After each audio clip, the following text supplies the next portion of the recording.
I would started fantasizing about like, I've got to quit the radio show. Like I can't go on like this. When I was getting real bad, I could just text him and go like, dude, I feel like I can't come in tomorrow. And he was so good. I really felt like he didn't prioritize the show. And he was like, we got to prioritize where you're at with your mental health. And then you'll come back to the show better. He's like, I'm not going to let you.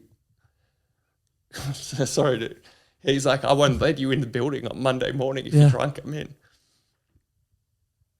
Hello and welcome to the Ferg, Neal Show podcast. Guys, today's episode is with none other than Jack Post. Jack Post, you might have heard him on Hamish and Andy. He's been there since the beginning. Whatever he touches seems to go to number one. It's quite annoying.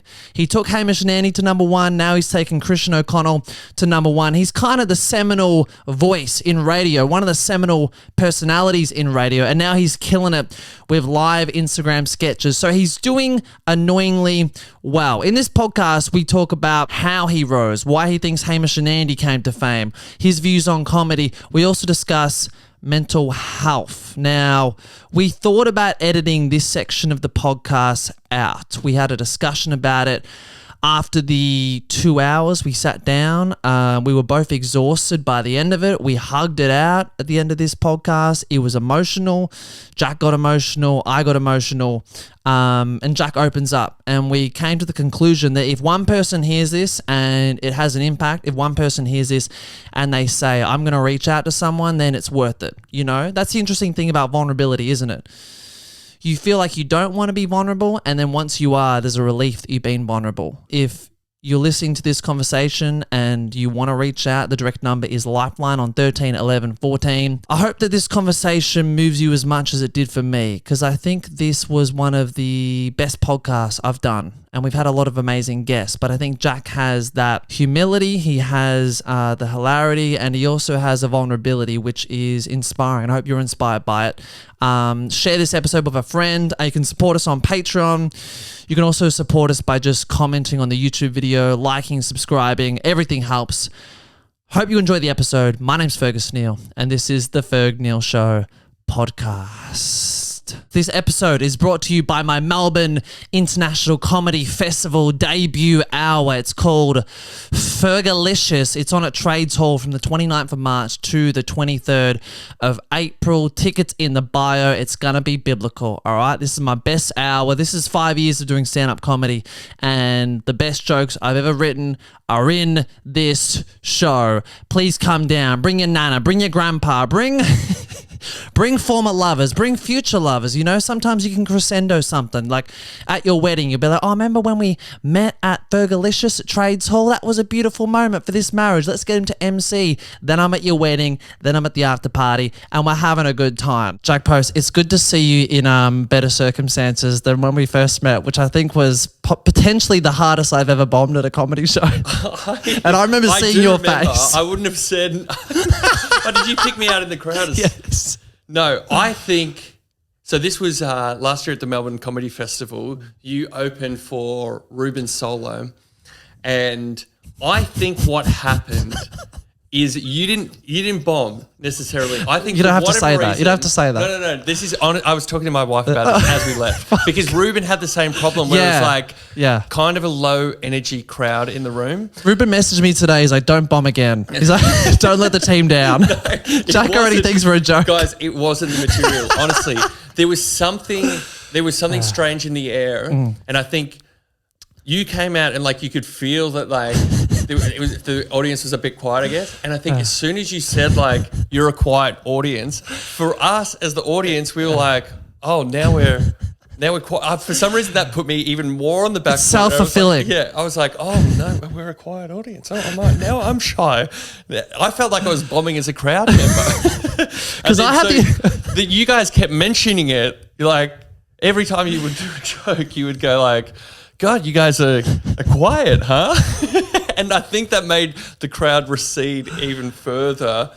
And then by the time Ruben got on stage, like he already seemed pissed at the crowd.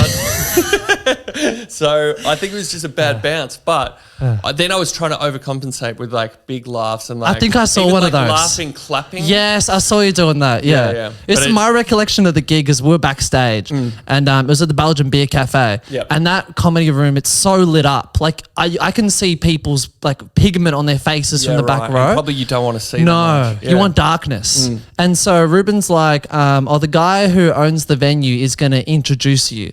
And I was like, we've never done this before. Why are we doing this tonight? And the room's like, we'll just give it a crack. And then I don't remember, there's a guy in the middle of the crowd who had like same thing, a roadcaster, and he introduced, but he said my name wrong at the start. He's like introducing Fraser Fergus Neal. And was he not on stage? No, he was off stage. And then I came on, and then I remember seeing it was your face there. There was like 3 big TikTokers in the front row. Yeah, I actually was met like, a bunch of people that night. It was like a who's who of non-laughing crowd members. I think I said to Radio Mike, I'm like, hardest I bombed is in front of industry. I really feel like... Do you know when I came off, I'm like, all right, this is me in a train wreck. Put the mic in. The mic falls to the ground. Do you remember that? The mic drops and it goes... I do remember that it was quickly that like you were on... It just felt like you were behind a glass wall from everybody else. Like... We just couldn't connect. You looked like frightened of us. We looked frightened of you for some reason. So I wouldn't say it has anything to do with the material. Yeah. I felt like it was whatever weird osmosis was in the room. I have the ability to like create an awkward atmosphere by myself sometimes. So Well, I feel very comfortable here. Yeah, So I feel. But before you got here, I was here by myself, and there was like a tension in the room with just me. You know what I mean? I have that. You bombed in front of yourself, in front of the mirror. But anyway, it's good to see you. Yeah, in better circumstances. Are you doing that? Are you guys doing that same? I'm doing my again? debut solo this year, which will be great. fun. Yeah. So the festival gave me Trades Hall, which is good. I mean, imagine that 5 minutes dragged out to an hour. And, no, that's fantastic, man. I'm very excited for you. That gig honestly was good because it put the fire under my feet. Like sometimes I need to bomb really hard. And I think the next week I did Comedy Republic. Where have you been down there? You should. Radio Mike's been a few No, times. I don't think so. What building's it in? It's on Burke Street. It's owned by Alex Dyson and Reese Nicholson. Oh, great. And actually quite a lot of people in the industry come and they watch. It's often people who want to do stand-up. Great. Like I've always said, like our mutual friend Mike, I'm like, he wants to do stand-up for sure. I can see it in his eyes. Yeah. You know what I mean? He's hungry. He's in the front he row. He says he's got a tight 5 already, but he's just never been on stage. That's such a funny cliche thing that everybody says. Everybody's got a type 5. There's never, I mean, yeah, I thought I had a type 5 before that night I performed in front of you, but it got better after that, which is good. And have you got so we're in January now, have you got your hour written for March? Yeah, I did a trial show, which was good. I just got like 15 people to come into like this basement comedy club and then did it then. And then, it needs to be good though, because it's at Trades Hall.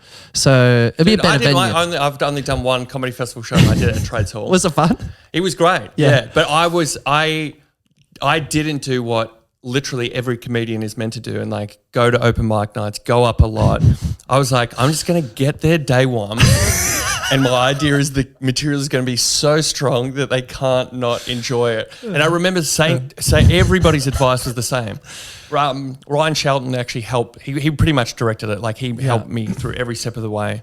But even Hamish and Andy, Ryan, every comedian that I met was like, oh, you got to like go up. It'll suck if you bomb. That feeling, everyone's had it. And I was like, I'm not interested in that part of it.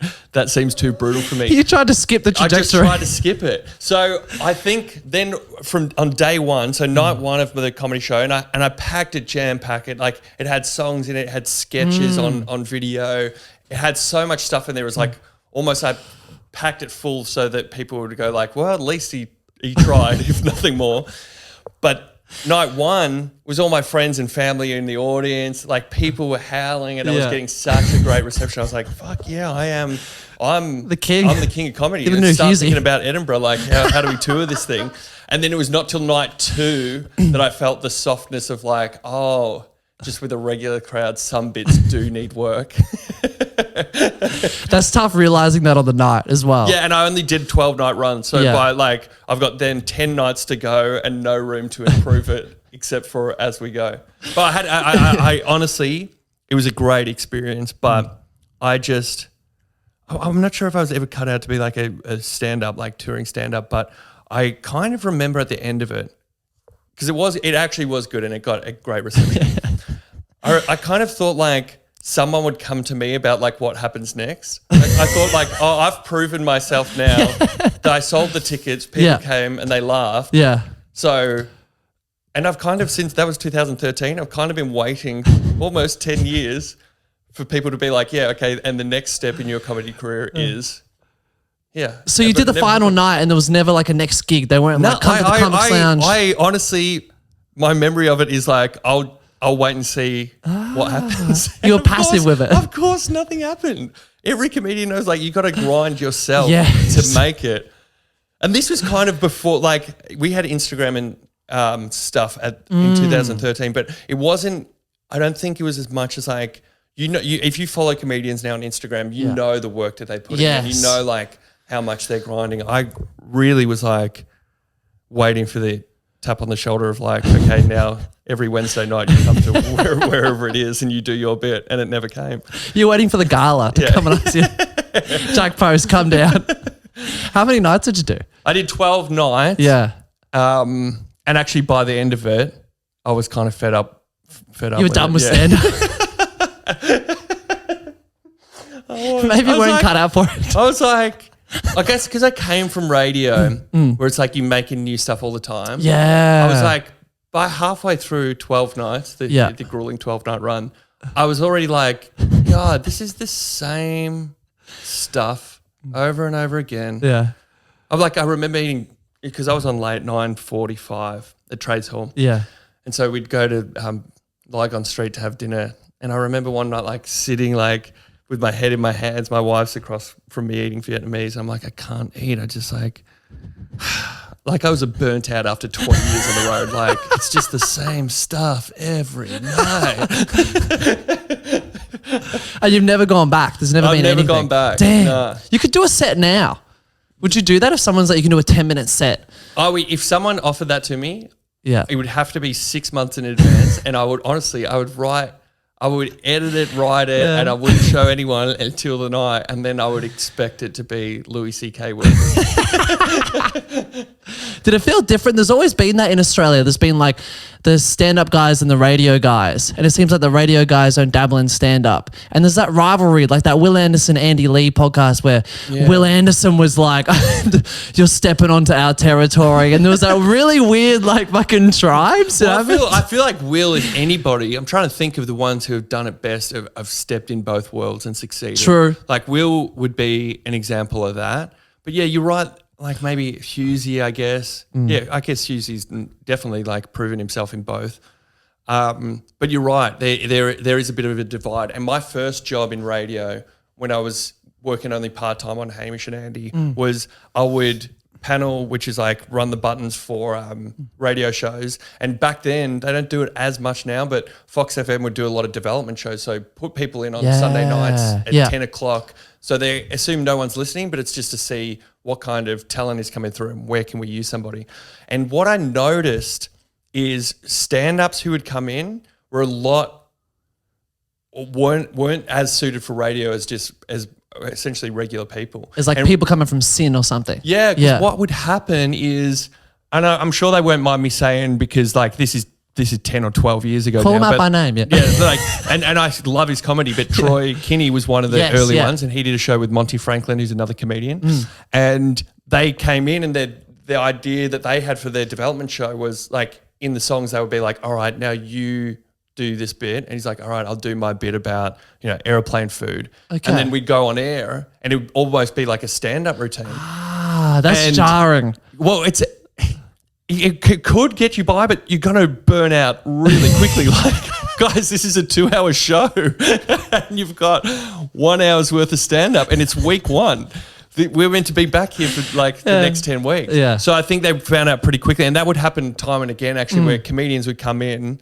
Both those guys got a lot better because they realised like that they're going to run out of material that way. But also there's no audience. Like if you're just on stand-up bits. Yeah. I think stand-up has to be more punchline-y. Like you have to like hit hard on bits, whereas radio is a bit more conversational. So I think when stand-ups go to like deliver a punch and then there's no reaction to it, maybe it feels a little hollow and sucks a little bit of the confidence out of the room. Because you always felt like the guy on Hamish and Andy where they made it out like you'd accidentally manifested onto the show. Like you were the work experience kid and like it was a serendipitous outcome. Yeah. Was that true? Like, is that partially true? Okay. I wasn't on work experience. I did have a paid role there. Yeah. But I guess that was true because actually what I was doing was nights, like the development shows and like paneling from 6 o'clock at night till like midnight, and sometimes like overnight. wow? And what I would do for free was work on Hamish and Andy. So I kept asking their producer, can I come and just sit on meetings? I'll do anything. Can I be part of it? What stage were they at that point? That was 2008. So they went on. They kind of were just getting huge on radio. Like, it's kind of hard to now, I guess, like if your audience is around your age, like 20, 26 and in their 20s, it's hard to really understand pre-Hamish and Andy how big they were for Australian radio. They really changed the game for Australian radio. And I reckon that they were already on that trajectory.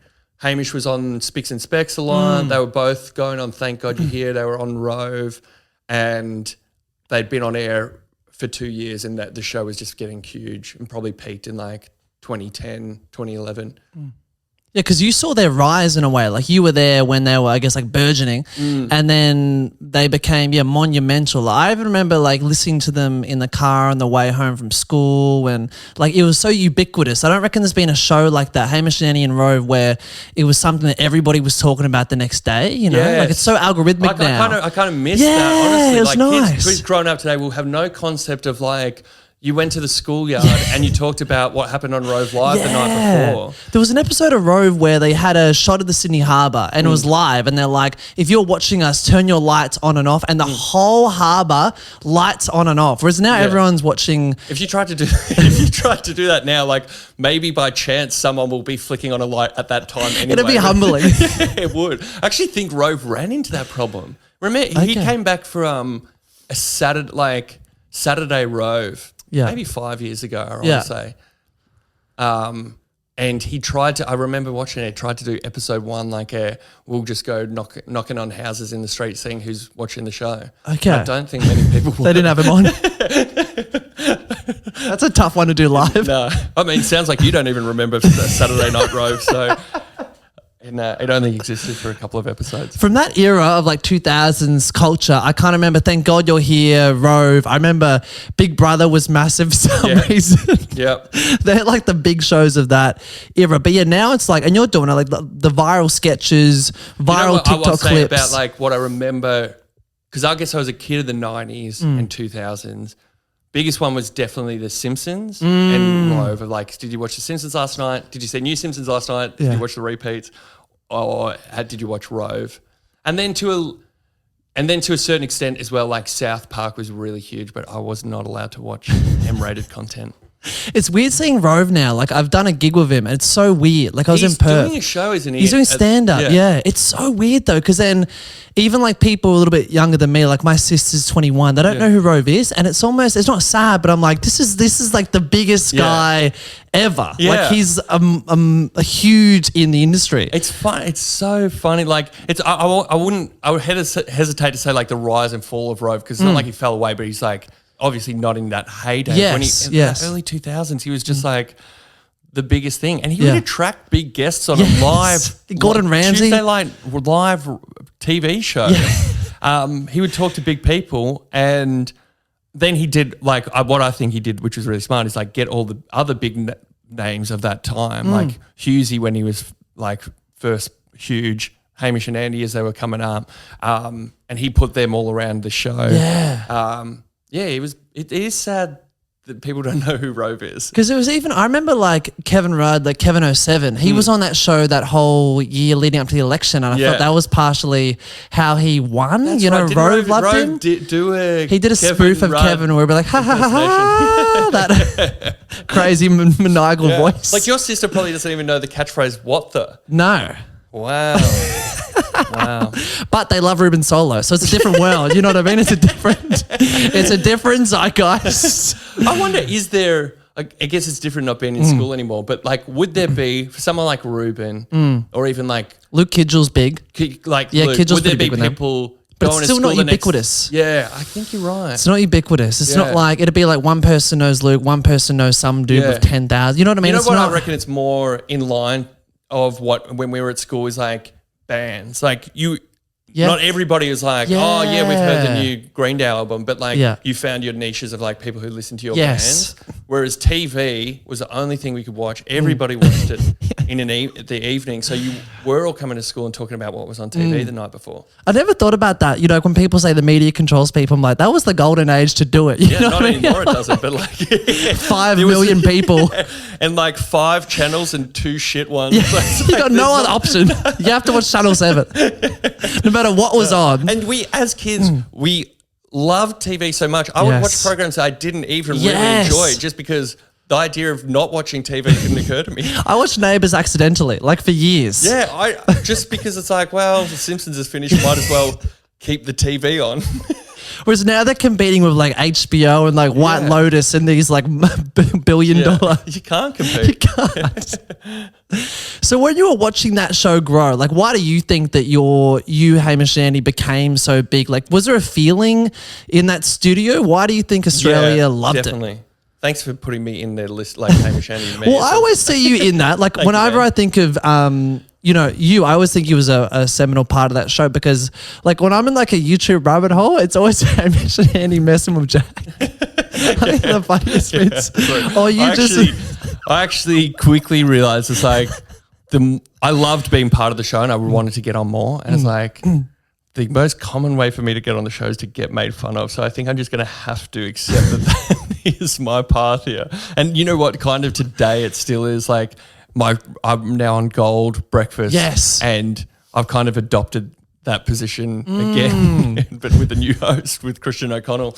But yeah, I'm fine with it. But to answer your question about why Hamish and Andy became so huge, I think really there wasn't anything else like that on radio, which is hard to think of now because everything after Hamish and Andy is so inspired by Hamish and Andy. But they were really the first radio show that I knew at least who would do things outside the studio, who would go on adventures, who would try to do like what we call in radio an arc, like that, you can tune in every day and hear what part of the story they're up to. They would do that, but for like really long overarching amounts of time and with it wasn't all planned out. Like, all right, on Monday we're going to start at A and by Friday we get to Z. They just like started something and honestly like saw where it went. So I feel like it had probably for people listening to the radio at that time is like something completely new that people hadn't heard on air before. Like and then plus like they were just so funny. Yeah. Hamish doesn't get enough props, I reckon. Like, I think that, like, he's beloved by Australia, but comedically, he's one of the best comedians in the world. Like, he'd be top 100 funniest people in the world. I honestly think he's the funniest person in Australia. I honestly do. Yeah. And now he's becoming, I guess with like Lego and stuff, like he's becoming more of like, yeah, you're right, like a family, like beloved TV personality, but he's so funny. He's so funny. And Andy's a funny guy. Like sometimes I feel sorry for Andy because Andy's a great comedic mind, but like he's with one of the best. Well, Andy, it's always like people would say, hey, Andy's the straight man. But then I would almost say like it's like almost like a basketball, like Michael Jordan, Scottie Pippen, where like they're kind of laying up for one another, and then the other one's dunking. Like, and sometimes I see in comments on YouTube, they're like Andy with a classic alley oop. You know what I mean? Like throwing it up so Hamish can kind of dunk and have like a really good I think that's punchline. a good way to put it. Like Andy, I think recognizes like whereas Hamish goes for wherever the jokes are and best joke. Andy goes for either like a joke or he's like I know I can prop Hamish up here, and he'll spike it down. Or slam dunk it. But I think Andy, every time I've done something with Andy outside of working in Hamish and Andy, I remember how funny he can be. Even when I met Hamish one comedy festival where I was handing out flyers for another comedian. So I wasn't doing stand up, but I always wanted to do stand up. And I just moved to Melbourne. I was handing out flyers, and he thought that I was promoting my show, and so he came and like took a photo with a flyer and was asking what I was doing at the comedy festival. Why do you look so different to the guy on the flyer? Well, this is the thing, is that the show was called the Hanky Panky Show, which was where this producer had given me these flyers, and for $20 an hour, I was handing out flyers as an 18-year-old. Yeah. And Hamish looked at them. He's like, looked at me. He's like, "You look like you're 16 years old." But nice of him to be like, Yes. even though you weren't emerging comedian Exactly. at that stage, like he was trying Supportive of it. be supportive of it. Yes. Yeah. I did fly, like that actually reminds me. And You fly for your show? I flied for that 2013 show. And no, I printed 1,000 flyers for it. And I went flying once for maybe 20 minutes because I hated the feeling of it so badly. The like, worst. I guess it's one thing to give out flyers for somebody else's show, but like to give out a flyer, it's like your face on it and you're like, come and watch me do comedy. And also they'd probably know you.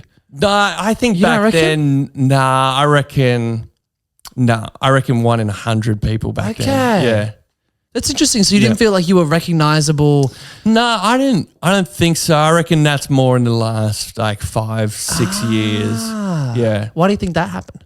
I guess maybe just like early on, early on in the radio show, like stuff was less visual. So like people probably didn't even know what I looked like. Yeah. Unless you were like a true fan who like log on to hamishandandy.com Yes. and like go and watch the video. So that's, I think you'd have to be a hardcore fan of the radio show back then to recognize me. Whereas now with like Instagram and like and TikTok is like you're seeing footage of it all the time. So I get recognized way more now than I did back then. Yeah, do you feel like you get more recognized from like your TikTok clips that go viral than you would from Hamish and Andy podcast clips? No, I would say it's mostly Hamish and Andy, then The Gold Show. Yes. Then no, I don't get too many people coming up to me and going like, "Hey, loved your TikTok sketch," but probably because like the audience I found there is people who already knew me from either of the radio shows. Yeah. I can usually spot it if it's a young person, they know me from Hamish and Andy. If it's looks like someone's mum or dad, they know me from Gold.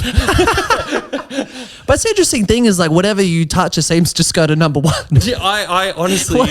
I have been so lucky in my career. But Hamish and Andy was the first show I worked on. Yeah. And it it broke all the records for the amount of listeners they got. And then I started on Christian's show and we started at number 6. And within like the year, he brought it up to number 1. Yeah. So I do, I kind of feel like either I'm great at like jumping on coattails or I am the secret sauce. Yeah, do radio producers ever come up to you and be like, "What's your secret?" No, I actually still feel like Underrated. No, but just like a newbie, even though I've been doing radio, God, for like, 15 years in commercial radio, 15 years I've been working with Hamish and Andy now, and 20 years since I started doing SYN when I was in high school, which is a community station here in Melbourne. I still very much feel like new to it. Like I don't know. Maybe there's some comfort in adopting like that underdog feeling, but I feel like it's a worthwhile approach for me. It's like feel like you shouldn't be here. Feel like you got to, like step up to match the level of the people you're working with. And because I've only worked on 2 radio shows, like I don't know that many people in the radio industry. Like I know 2 teams. Well, no matter how big you guys got, it always seemed like you guys were the underdogs in a weird way. Like that was a great hack that Hamish and Andy did that they eventually like had to let go of a bit because it was like the show was having so much success that if it just didn't feel right to be like to play the underdog card so much. Because I know TikTok comedians like 10K followers who are acting like they're Scottie Pippen. So it's amazing that Hamish Andy throughout the whole way. Yeah, so humble. I would say it's funny, like the next generation down. Like, so I'm in my 30s now, but like you guys in your 20s, I feel like there is like not in a bad way, but like an arrogance to comedians and content creators in your generation, like in that. Is that fair to say? Yeah, or- fair to say. Yeah, I think it's different. I spoke to Luke about this. With stand-ups, it's a little bit different because you can get humbled really quickly. Yeah. And we've seen like a lot of people who are like big on TikTok and they'll do stand-up for 2 gigs and they'll be like, I'm not doing this. Yeah. You know what I mean? Because they're like, I'm not. Like the audience It's is way different. Yeah, like even if you're a little bit known, they will give you. You would experience that. Like they give you a second, but then if you're not funny, like we don't care. You Yeah. know, like I've seen Husey bomb before. That it's Husey, Yeah. and then like he's doing brand new material, and it just becomes like anybody. Yeah, no, and I it think, wears away quickly. Yeah. But if you're on TikTok, I think, and you're just in your room like speaking to camera, you Yeah. can kind of say whatever you want. Yeah. No, I think maybe I don't mean arrogance. Like thinking of guys like Luke and Lewis and you and Ruben, like maybe there's like a confidence that I Okay. didn't see amongst like my peers when we were coming up. I've very much felt like, yeah, there was, and which I like, and it works so well for you guys.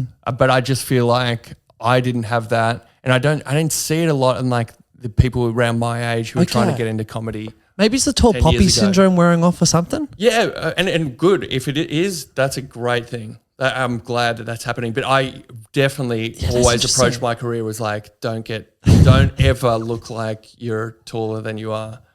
That's so ingrained in Australian culture. But Yes. definitely, if that's wearing off, I think that's a good thing. I noticed that even like I reckon I started stand up in like end of 2017. I reckon, and I reckon even then there was a little bit of like older comedians being like, if you act too big for your boots on stage, the audience will just turn off you. You know, in Australian culture, it's really embedded. Yeah. That you shouldn't act like you're better. Whereas in British and American culture, it's almost like I reckon British, it's like pretentiously I'm better than the audience. Yeah. In America, it's like I'm a sports athlete almost. Yeah, like a swagger of Yes. You're right.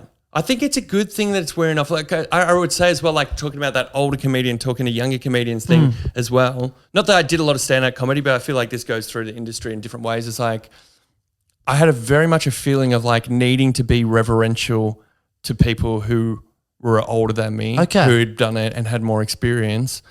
Not saying that you guys aren't, but like great that you're coming in with your own energy and flavor and confidence, Yeah. rather than like, I got to wait my turn to be picked and like I got to Okay. pay my dues.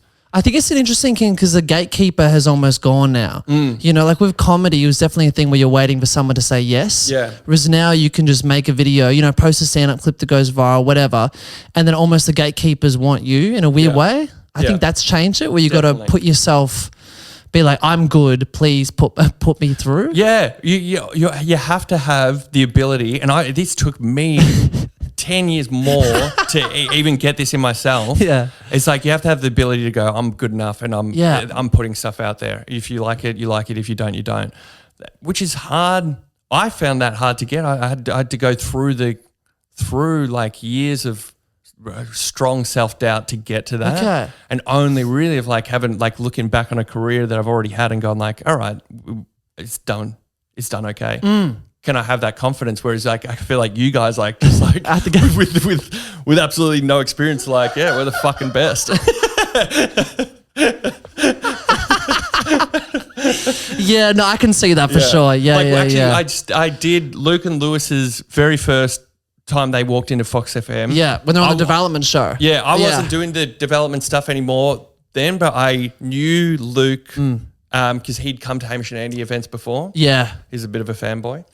And I'd met him at a Hamish and Andy event. So when they were coming through for a development show, I said I'll be happy to panel their first one. Okay. And I noticed it straight away, like this confidence of like, you know, like they were very green that first day they came in. Yeah. They had a lot to learn, but they came in still with the confidence of like, we're on a radio show and we deserve to be here, which I admired. I was kind of a bit jealous of it. I was like, shit, these guys are like 5, 6, 7 years younger than me. You're like, I'm the king of radio. And I'm fucking paneling their show. Whenever I touch goes to number one. I can't help it. Yeah, I think in comedy, I think Luke and Lewis really, because they kind of popped off 2016. And at that point, I reckon they showed other comedians that, yeah, if you just put yourself forward and make content as if you are the kind of fucking man, then you can just achieve a lot of stuff. I love that. Like Lewis especially, I would say, is the king of like the like self-help hype. The hype and self-help, I reckon. It's like, Yeah, again, he's younger than me, but I interviewed him on my podcast that I did a couple of years ago, and I was just amazed by his like ability to go like, I'm backing myself in. Yes. And I think he did teach a bunch of other people coming up after him that you can do that and it's okay to back yourself. Yeah, it was interesting because I reckon there's almost a schism with the older generation. Like he's friends with them now, but he said, and they said when they first started, there was definitely like a generational thing where people coming up and like, I'm the fucking man, and older people were like, no, wait your turn, be humble. And there was like a weird year. And I think they also, I think Luke and Lewis especially clashed with like going to comedy clubs. Yes. And they're like, oh, you're the guys on TikTok and Instagram. Oh, hey, you got a YouTube channel. Yeah. Big whoop, but let's try comedy. But you know, like they kudos to them because they stuck with it and they forged good careers out of it. It would be pretty funny if Hamish Andy came out super arrogant, rocking up in like a Carl Stefanovic Lamborghini or something, or like. But I would say then Hamish and Andy, to use that, like if that's the generation now, I would say Hamish and Andy is the epitome of the generation before, which was like underdog, like. We shouldn't be, like they played very much into like, we shouldn't be here. Who's given us a show? Why have we been trusted with a show? The CEO's on our back. Yeah. So I've been very much like brought up in that, like that is the that's the kind of language you use around your own career. And then you guys, I think it's turned a new page. Did you find the more successful you got, the more you felt like you weren't feeling like an imposter? Like I still feel bouts of it, but I think like you eventually get, especially with radios, like just the amount of flying hours, like 5 days a week. Yeah. You just do so much that you're like, well, I know how to do this at least. Yeah. So it does kind of wear off, but I got it big time when I started with Christian because it was the first show I hadn't done with Hamish and Andy. But again, you just like, you get used to it. You find your groove. You realize that like, there's not a lot of people I don't think that could sit in the role that I'm sitting in here. So like I feel like I am the right person for this job. But I would say that confidence came a lot slower and took a long time to get there.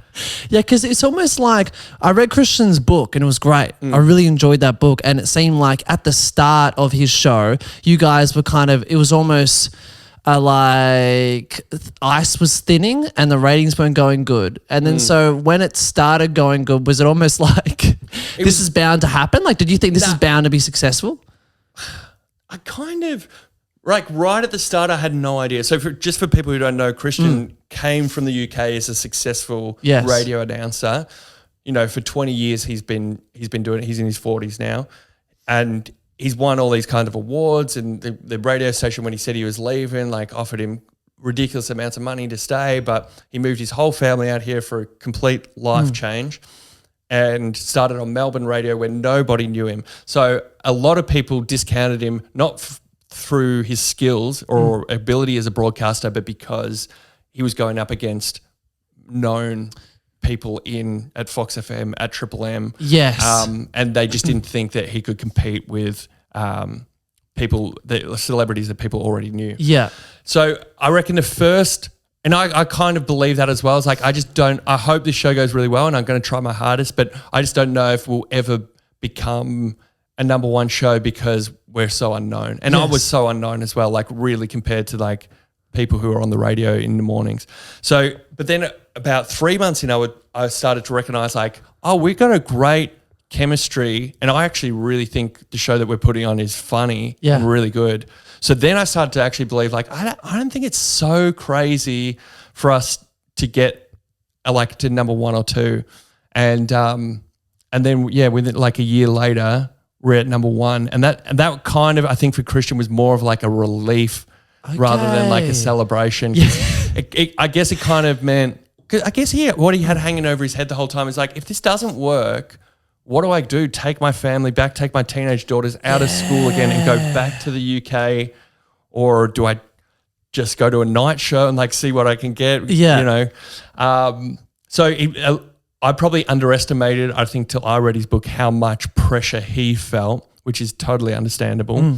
And I was guarded from that a lot because I'm not on the posters. My name's not on the show. So it doesn't Because his billboard was everywhere at the start. Yeah, and that freaked him out because in the UK, they don't put radio presenters on billboards. It's equivalent if you went to the UK and you got there and there was Jack Post's face across the entire city like you're King Alexander or something. And I'm meant to entertain London and like I got nothing to do with London. Like how am I going to speak to these people? It's kind of incredible what Christian's done, I think. He's a great broadcaster and he's been a great mentor to me. So funny. Yeah. So quick. But yeah, I think it didn't take long for me to believe in the show. And the reason, like, I guess we're talking about number one a lot as if it's really important, and it's not really important. But what it does give you, which is so valuable to us, is like if you're a number one show, then the management and the radio station leave you completely alone because they're like, all right, whatever you're doing is working, just keep doing it. And it's so much easier to work like that because then we're doing our ideas the way that we want to do them. We're backing into things we think will work. Whereas if you start to slip, and I've seen this happen to radio shows that when I've been in the station, not that I've worked on, but if you start to slip, then everybody starts to panic. Like the managers start to panic, people higher up start to panic, and they all come in, they'll put you in a meeting room like, oh, you got to talk, Melbourne loves footy, you got to talk about footy more. We'll put Dane Swan on your show. That's what you need. All of a sudden you've got a new host on your show. Everyone's panicking and it's not making a better show. It's just an amalgamation of all these dumb ideas that they think listeners need more of. Whereas when you're doing all right, they go hands off and it's the best. Because it's like non-creative people making creative decisions as well. Exactly. Management level people coming in. Yeah. Damn. Yeah. Do you ever have a moment like that at Hamish Andy? Was there ever a time or was it almost unbound? Like, has it always been kind of like do whatever you want, or has it been a time where they're like, you guys should do this or you guys have to do that? No, I reckon I probably got there just in time for the station to be doing the same thing, going hands off, because it's like, all right, these guys are proving themselves. Let's see what they can do. So I actually came in and I thought that was normal. It's like the shows just run themselves completely until I started to see breakfast shows in the same radio station not going so well, and management and the station starting to panic and like throw all kinds of ideas in. But yes, I feel very lucky to work on two shows where it feels like you're making the shows that you really want to make. What's your favourite episode ever of Hamish and Andy that you've been on? God, I have no idea. Were you on the Greyhound one? I remember the Greyhound. That was big. I think that was first year. I reckon. You would have been young then. Yeah, but I remember it because I remember the whole country wanted this Greyhound to win. Yeah, I think that was 2006. Now I think I was still a year away from there. I miss the Greyhounds was the first time that they did that vibe that I was talking about, where it's like they're taking the show outside of the studio and they went to all the capital cities around Australia and national did these interest Greyhound races.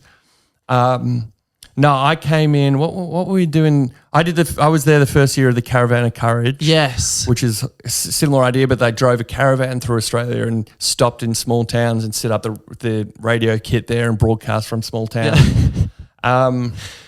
What would be my favourite thing? Oh, they got to be the band. Okay, yeah. So Hamish and Andy. We got sponsored by Yamaha. Yeah, we started a band. So I play a little capable guitar. Hamish says he plays drums and can sort of play drums, and Andy's actually quite good at a few instruments, guitar and piano, and he can play the trumpet as well. So we made a band, and actually, you know what, the band was, I'm very proud of it because it started from an idea that I pitched into the show. So the very first time I pitched the idea was Adam Lambert was coming in for an interview, and he said, I don't want to, at that era, like all the musical guests who would come on would play live on the radio show. And Adam Lambert's like, nah, I don't want to play live because I don't have my band here. And I said, oh, you know what? We should be the backing band for Adam Lambert. And he said he passed on the idea, but then Rob Thomas, like within 6 months, had the same problem. Like he was coming here. He's like, nah, I can't perform live because the band can't do it.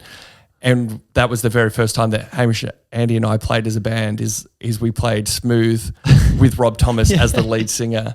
And we were terrible. Honestly, I listened back to that and I cringed so badly. Santana, who plays the actual guitar on the original track of Smooth, is an amazing guitarist, like a virtuoso. And the stumbling that I did through the opening bars of that song, But then the band was born, and then we took over the next few years. We took it on tour. We took a bus up the east coast of Australia. I remember the Conrad Sewell concert. Was that the one where you did "Never Tear Us Apart"? Yes, Conrad Sewell sang "Never so Tear." Yeah, good. so we actually got better, like good enough that you're like, well, this band doesn't suck completely. they're not real musicians, but like I know what song they're playing. Yeah, and definitely during high school, I was big into music, and I was in a band, and my dream was to be some sort of rock star. So I feel like I got to live out a pseudo version of my childhood dreams by being in this band with Hamish and Andy. Why do you think Hamish and Andy never did stand up? Like, why do you think those guys were never like, we're big in radio, let's start going onto the stage? Because I know Hamish did the comedy competition at Melbourne Uni. Yeah, I guess my guess would be, not that it's impossible because there's been great duos before, but it's harder to do a duo, I would say, on stage live. They did before they were even on radio, they did, I think they did a comedy festival show at Melbourne Comedy Festival. Far out, yeah. The two of them, yeah. They were still in uni then, and I don't even know. It was about, they had done a road trip in Andy's shitty car, and they did a comedy show. I don't know how they got a whole hour out of that, but they did. But yeah, you're right. They never did what you would call true stand up, and I don't know. Maybe it's just knowing. Like, I reckon you probably get to a stage where they were so popular and so well loved for what they were doing. Yes, it's hard to go. I would find that daunting. Like, it's daunting enough to come in as unknown and try and do that. But I reckon if you're famous, if you're already famous and you've already proven. And people's got their expectations so high. You're like, I've seen you on Thank God You're Here. You're so funny. If you bomb. I think it's a higher bar to jump probably is maybe one of the reasons why it didn't appeal to them as their careers went on. Because Christian's kind of, he was in both worlds. Like I've seen him do stand up before. Like he's done stand up at Spleen and things. And he seems like, but I mean, again, it's that balance of how much can you invest? Yeah. Because if you don't invest in stand up, it declines really fast. Yeah. I think he kind of has run into that problem a few times, although he did. So he started as a stand-up before he started radio. Then he didn't do it for I think he didn't do it for 10 or 15 years. Same as Marty Sheargold did that as well. Yeah. And he went back, while he was still in England as a announcer, he went back into stand-up and ended up doing Edinburgh 3 or 4 years in a row, I think. And he'd take the radio show up there and then he'd do stand-up at night. It's just... And he did do some for a period here in Melbourne, and he'll go back in again. I just think it's so counterintuitive to breakfast radio. It's I couldn't honestly to try and wait around for the night and go up at 9, 10, 11 o'clock at night to do stand up and then get up as the alarm goes off at 4:30 is brutal. You can see it in Hughesy's face. I can't believe Hughesy does it. I don't know when he sleeps. When he did 23 nights of the comedy festival in a row and then doing breakfast Nova in the morning, that's nuts. Yeah. Christian's got a similar kind of work ethic where I actually sometimes think he's a vampire because he doesn't sleep. He'll text me at 11 o'clock at night and I've been asleep for 3 hours and I don't read it till the morning. So I think if anyone can do it, he can. But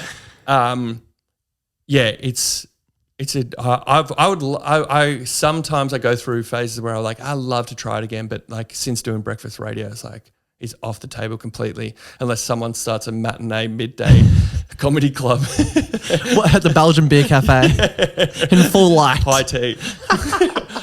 What made you want to start making comedy sketches? Because those have been popping off. Yeah, thanks, man. I actually love doing that. I always try to keep. While I've been doing the radio stuff, I've always tried to keep something else bubbling along, whether it was trying to do the stand-up show and I did a podcast. I've made 4 podcasts. I like the idea, I get a good idea for a podcast, then I start it and then I kind of get bored of it within a year. But I just done a couple of years ago, I did a podcast that ran for a season. At the end of it, I promised it was coming back for a season 2. It still never has. But that was called Jackie Road Studios. Yeah. And I'm really proud of that. I was talking to guests and then each episode I was making something from the chat into a song as well. Yeah. That was just burning me out because making the song was every week I was just burning out. So I never went back to that. But then I was still looking, I still have that itch to keep making stuff. And I actually did a sketch with Josh Garlep who Yeah, I met him. Yeah, Yeah. When I was in Perth with Ruben, we met him. he's a Perth-based comedian, and he does great online videos. Yes. And he asked me to be part of his podcast, which is on Spotify, called Full Credit. And we got along well in the podcast. He's like, "Oh, we're going to film a sketch after this. Do you want to be part of it?" Okay. And so we just went to a cafe. He had a loose idea for this sketch that he wanted to do about Melburnians being obsessed with 4 seasons in one day. And like over like 20 minutes of like eating brekkie at this place, we kind of fleshed out the sketch, and then we just went straight out and filmed it. And I was like, God, that was fun. Seemed so quick and easy, but it was like great fun, and it was a great like piece of content that he made and put out. And so after that, I was like, dude, do you mind if I start doing sketches? Because you really inspired me to do more. And so I made one while he was still in Melbourne. Yeah. I made one with him. Then I edited it. I was like, oh, this is so shit. I was like, maybe I won't do this. And so I'd never put that out. But by the time I'd edited that one, I'd already asked Bryce Mills, who was who still is doing Triple J Breakfast, if he'd be in a sketch with me. So I thought, I might as before I hang up the boots and quit sketch comedy, before I've even put up a sketch, I'll give this one a chance. And I really loved. By the time I edited that one, I loved it. And then I kind of was like, I'll try and do one a week since then. And I've probably done 10 or 15. And yeah, in 2023, I plan to keep doing them. Yeah, they've been popping off. Like the real estate agent one was so funny. Thanks, man. And like I feel like the actors, like each sketch, the acting keeps getting better and better. Yeah, like Mike has, but you know what I mean? Mike's facial expressions, I was watching them last night. I was like, far out, Mike's getting... Yeah, Mike's great. He's getting good. Mike's mate, who's another comedian, Sam Garlep, no relation to Josh Garlep, just a coincidence. He came along for one of them, and he's also fantastic. Mike's great as well, but now I use both of those, Mike and Sam, in pretty much everyone I do, because I know how good they are. Yeah, I've loved doing it. I'm glad you say that they're going well. I find it hard, I think, because I'm not a TikTok user. I'm still an Instagram user because I'm old. I find it hard to like engage properly with like what people want on there. Like I'll chuck up stuff on Instagram that does well, and then on TikTok it either goes viral like that. I don't hesitate to use that word, but like crazy, like that auction one got 7 million views, or the next one will get 2,000 views. Yeah, TikTok's a weird one. Yeah. I've had that with podcast clips. Was like, it seems like they're the same level of funny. Yeah, one will get like 1.5 mil, the next one's like 2,000. You're like, what the fuck's going on? Some that I think is so good, like hardly like is like the refresh breaking. What's like going on? Like 150 views. What's going on here? But I guess it's just a more the king of radio brutal algorithm. Whereas Instagram, I feel like more reliable. It's the same thing every time. And then the other thing I don't really like about TikTok, what I like about the audience I've grown on Instagram is like when they're in the comments section, I feel like they feel like they're talking with me. Whereas people on TikTok comment like, you're not there, and it's like they're talking about you. Yeah, it's all their person almost. Yeah, it's like they're like, oh, this guy wouldn't know how to do a real auction. It's like, guys, I'm here. This is my video. I'm getting notifications. So now I've stopped reading the TikTok comments because it just there's something jarring about it. Has you out. Yeah. That happened when I did the pod with Tom Ballard, because Tom Ballard's such a great comedian, but can be quite a divisive dude because he's so political. Yeah. And the comments are just coming after you so hard. Yeah. And it seems like bots, because it'll be like Derek 101, whereas Instagram is like your full name in a way. TikTok's more anonymous. It's like user 127576. You're like a 16-year-old somewhere just roasting you in class. Yeah, like, I really felt that. The first one I did, the first video I did on TikTok that went well was like kind of way different to the sketches I did a couple of years ago, where when the Friends reunion was out, I did this edit. At one point in the Friends reunion, Matthew Perry, who played Chandler, said, the question was like, do you guys still hang out? And they're all like, yeah, we still hang out. We see each other. And then Matthew Perry goes, no one calls me anymore. And everybody laughs. And I edited it out so that there was just silence after he said, no one calls me anymore. And I just took all these shots of like the rest of the Friends cast looking awkward. And all the comments, like more than 50% of the comments is like, this is not how this really happened. I watched this. This is not real. He's edited it. Yeah. I was like, whereas on Instagram, people are like, oh, that's funny. Like, we get it. Yeah. And so the TikTok, like, I just can't really. I think you're seeing the generational gap. Yeah, I think so. I think you guys are smarter than us as well, in a way, like more clued into. Yeah, there was vengeance out for me in the comments section. We've all got ADHD. It's just not like following a progression. Yeah. Do you ever feel like, because it's interesting, and even talking to you now, like it's almost realizing in real time the success you've had. Does it feel like it'll drop off? Like, is that a fear that you have, or is it always like, no, this feels like a steady trajectory?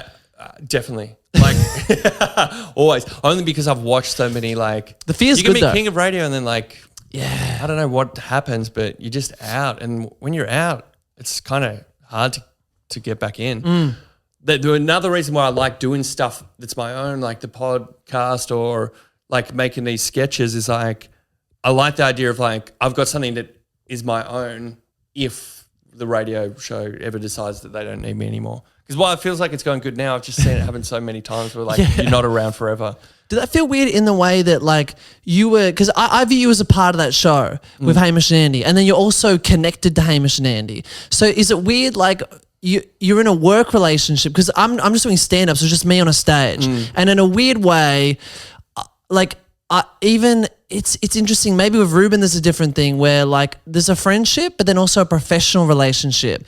How does that manage, or is it just it feels it's a non-issue? I feel like we manage it pretty well. Like, yeah, no, I wouldn't say like I would consider them friends, and I don't try to do anything like professional in their presence. Yeah. If that's what you mean. Because I think like Ruben always had this joke where he's like, we'd always say whenever one of us fucked up, like we booked the wrong place, or we did, he'd be like, you're off the tour, you know what I mean? It's like a funny kind of. So that's that arrogant comedy that I'm talking about.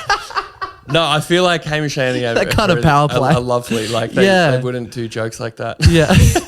Like I feel like they're more brutal to me on air, and like in real life, they're actually lovely guys. Okay, yeah. No, I wouldn't say that. And like I just realized, as I said before, like this is 15 years now that I've been working with them, because I'm still, even though their radio show's not on, we do a podcast once a week. Yes. So I'm still working with them. And it's a little bit harder now because Hamish lives in Sydney and the show's in Melbourne, so we don't see him as much in person. But no, I wouldn't say I struggle with that. Do you guys feel famous, like when you're walking down the street? When I walk around with them, you notice. Really? I actually reckon seeing how much they get.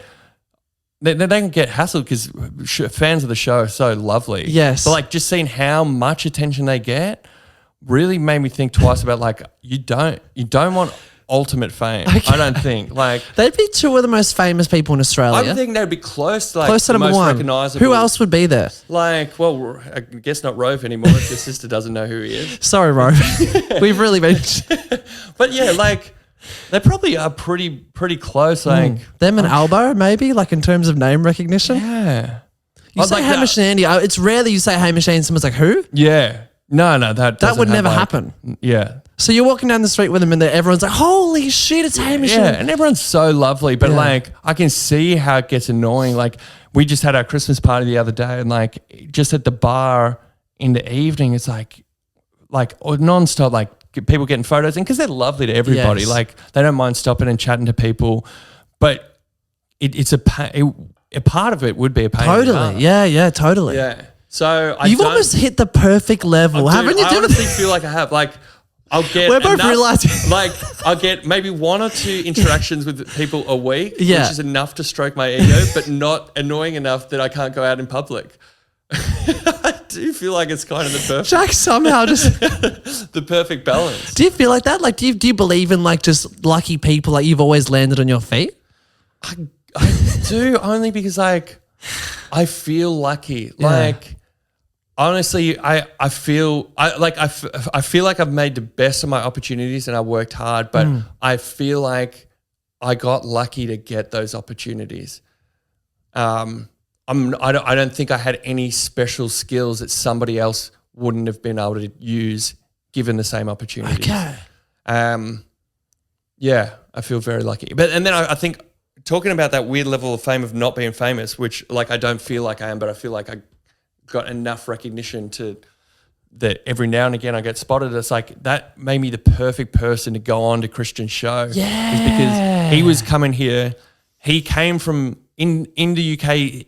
they have more of an ensemble cast around a main presenter on their radio shows. Whereas like here, it's always like Fifi, Fev and Dave. Yes. Or everybody's on the name of the show. Yeah. Whereas over there, it's very common to have, it's the Christian O'Connell show. Then he's got his circus around him of people in the mornings.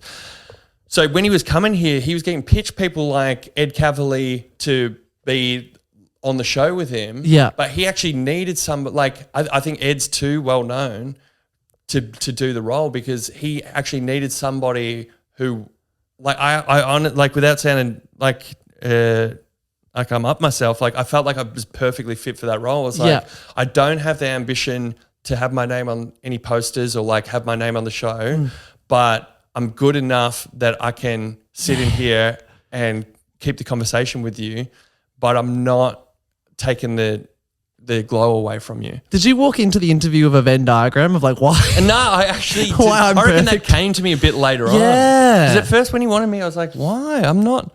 Do you think I'm famous? Because I'm not. Andy was the one who recommended me to Christian. Yeah. So I got a great recommendation, and he Hamish and Andy is part of the reason he moved here in the first place. Yeah. So if a radio producer came up, say like in 5 years, whatever happens, and you've been killing it, and they said, all right, Jack, we're going to do the Jack Post show, would you be like, I want to be the front man? No, I don't. God, I would never say never. It's just like, I don't. It brings so much extra pressure and attention, and the buck stops with you. And I just don't know if that's worth it. Like, I feel like I'm honestly in this Goldilocks zone right now. Like, where like I'm integral enough to the show where they have to pay me to keep me on. Yes. But I'm not like, I don't feel any pressure of like how the ratings go, or. You might have the best job in Australia. I think in I both do. capacities. I think I do. Yeah.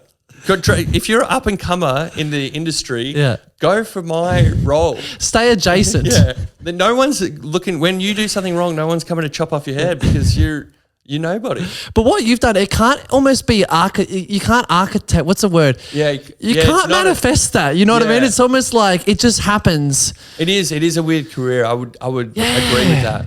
Like, because there's not many people I know who's like, oh, this person did that kind of role before me that I can really think of.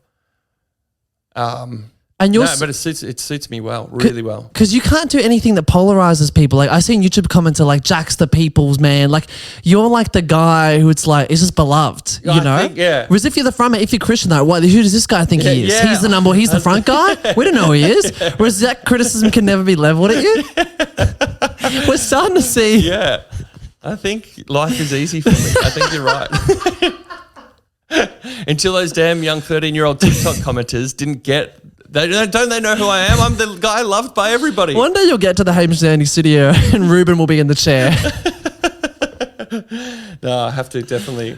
Have you had to fight people off? Like, have there been people who want the role and they're like, I want to be the guy adjacent to Hamish and Andy. It's my turn. I just don't think I ever gave him a chance. Because, like, there was a guy before me, Giggling Ben, who was great, but he was doing so many things at the station. He was the voiceover for the whole of Fox FM. He was an announcer himself as well. Yeah. So when I started to do, like, when he was doing it, I was only doing it 1 day a week, and they were like training me for when he went on holiday or got sick.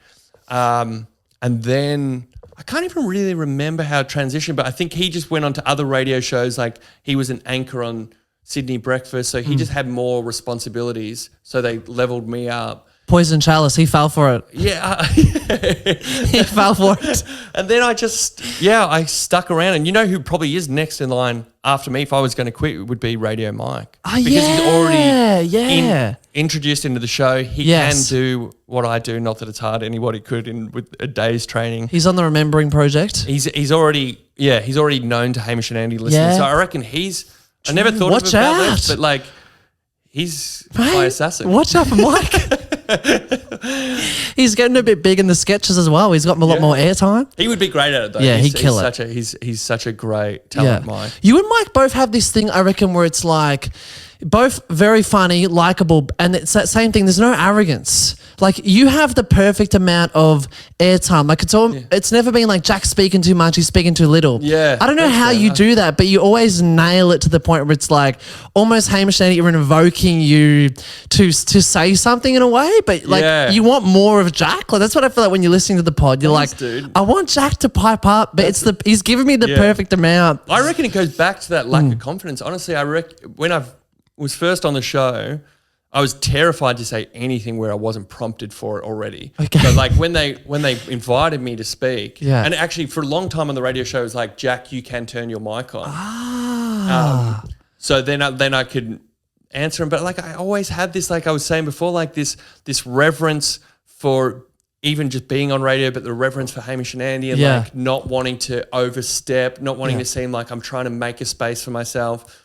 And so it's like a very slow progression into the show. Like if you listen to the podcast now, I'm a lot more involved than I was in the radio show days, but almost imperceptible because it's happened over 10 years. And I reckon like it's just, I've got a little bit more confidence every year and now I'm allowed to speak without being spoken to. Whereas if it was me or Lewis, it'd be the Lewis Spears show pretty soon. You know what I mean? Like it's like, turn your mic off. When is my name going to be on? Hamish, Lewis and Andy.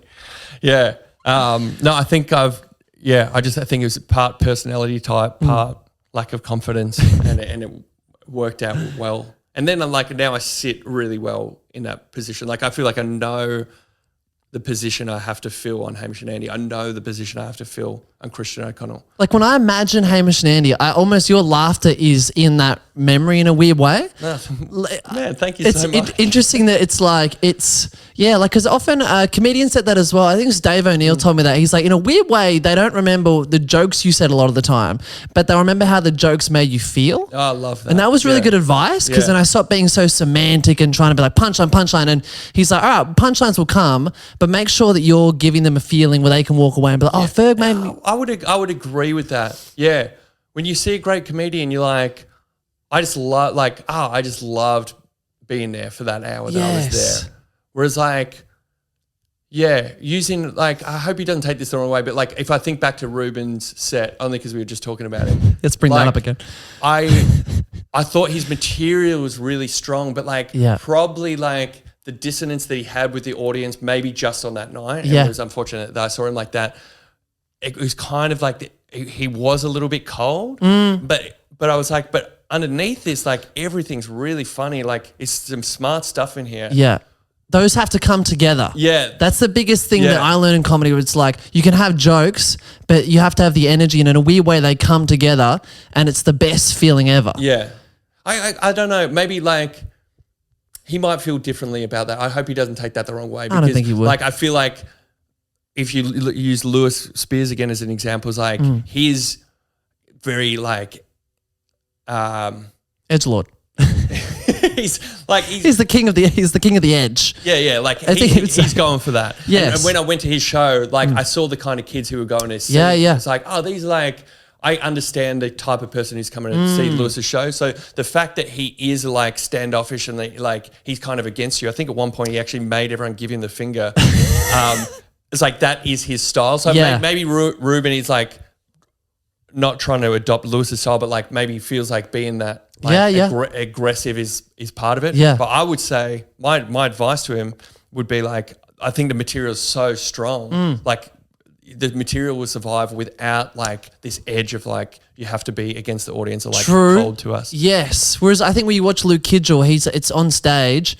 I don't remember any of Luke's bits, but I remember how he made you feel in the audience and his warmth. Definitely. And even I've been emceeing gigs and bringing Luke on and you feel that in the room. Yeah. You know? Yeah. I think it's crazy. I think when I met Luke in 2018, I was emceeing 10 people in the audience and he came on and he did the exact same thing that he's doing now to a bigger audience. Like he's just literally stayed the track. Yeah. And he's done an amazing job. Yes. The first time I saw him do stand-up was supporting Lewis at that show. Yeah. And like I thought like the material like at that stage, like that's years ago now, like I thought it was like, it's all right. But he did have like, there was a warmth to it. And that laugh, he kind of laughs at his own jokes, but it's not, I liked, like, it was charming in a way, like he was actually catching himself off guard at like how stupid something was, and then he was giggling. So you do get like this warmth. That's a good way to put it. Like you get this warmth, and you remember like how he made you feel as a comedian. It's a tonality. Yeah, tonality. Yeah, same thing with you guys. Like I reckon, like when you listen to Hamish Andy, you feel a certain way. Like it's a warmth, it's a lightness. I did a podcast with Friendly Geordies, who know I'm the YouTuber, and he loves you guys. He loves Hamish Andy, and he loves yourself, and he loves the show. Oh, that makes me so relieved because like, watching his content, like he'll destroy someone. He's literally against everybody. I'm like, I never want to come across this guy's vitriol. I've always said I'm waiting for my face to pop up in a thumbnail. Like he's literally against everybody. Like people who I thought were like the good guys, and Friendly Geordies is like. Fuck this guy. He's the worst person you ever met. I was like, oh, God. Yeah. For some reason, he likes me, which I'm trying to see, you know what I mean? Stay on that But it's like, do I want to be this close to the devil? One day. But yeah, he said he's like, he feels like through his career, he's been like fucking waiting with weights on his feet, and he feels kind of almost combative career where he's like fighting up. Yeah, I can Whereas he said, Hamish and Andy, it's always felt there's a levity there, you know, there's a lightness where it's like, oh, we're kind of going through and now we're doing this and it's fun and it's funny. Yeah. So I think that could be a generational difference where there's like Lewis has that as well. It's a fighting atmosphere. Yeah, I'm fighting to get up. Fuck you, I can do this. Yes, definitely. 100%. I would agree with that. And like to use the Friendly Geordies versus Hamish and Andy again, be careful, it's like, mate. I feel like Hamish and Andy were the complete opposite. It's like anybody who came up in conversation, whether a celebrity or politician or sports person, whoever, is like Hamish and Andy loved them, like would talk about who it doesn't matter who it was, but like they were also always so friendly. Yes. Whereas Friendly Geordies, ironically, is not.